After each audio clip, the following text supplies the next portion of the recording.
एक नया दौर हमने देखा। भैया शांत हो जाएं। संसद में जो हमने पिछले दिनों देखा, मुझे नहीं लगता कि किसी और पीढ़ी ने इस तरह के नजारे देखे होंगे भारत के संसद में।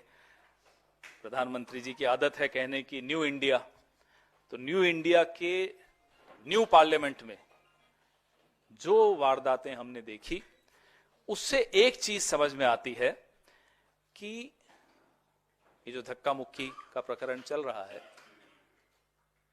जो सबसे बड़ा धक्का लगा है वो अमित शाह, नरेंद्र मोदी के 400 पार वाले सपने को धक्का अगर लगा तो संविधान की रक्षा करने वाले देश के जितने नागरिक हैं, देश का जो विपक्ष है, उसकी वजह से इन लोगों को एक धक्का लगा है। जो कुंठा, जो फ्रस्ट्रेशन इनकी दिख रही है वो आप सबके सामने है। और जिस संविधान ने मनुस्मृति की धज्जियां उड़ा दी, उस संविधान को बदलने का इनका सपना टूट गया। हम सब ने मिलकर तोड़ा, आप सब ने मिलकर तोड़ा।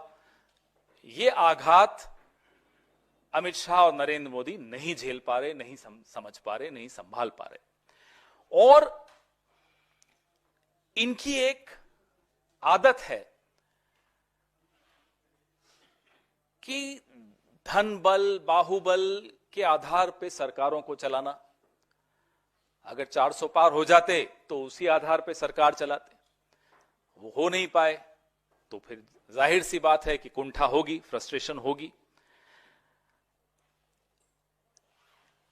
जो शब्द निकले उनके मुंह से, कोई ऐसा नहीं है कि कोई गलती से निकले हों। गलती से निकल जाते हैं शब्द तो हम बोल भी देते हैं, साहब sorry, I did not mean this, या माफ करिएगा मैं ये नहीं कहना चाहता था। लेकिन वो उन शब्दों को सोच समझकर धीरे धीरे उन्होंने दोहराया और उसके बाद आज तक कुतर्क कर रहे हैं, जस्टिफाई कर रहे हैं और हम पर हमला बोल रहे हैं।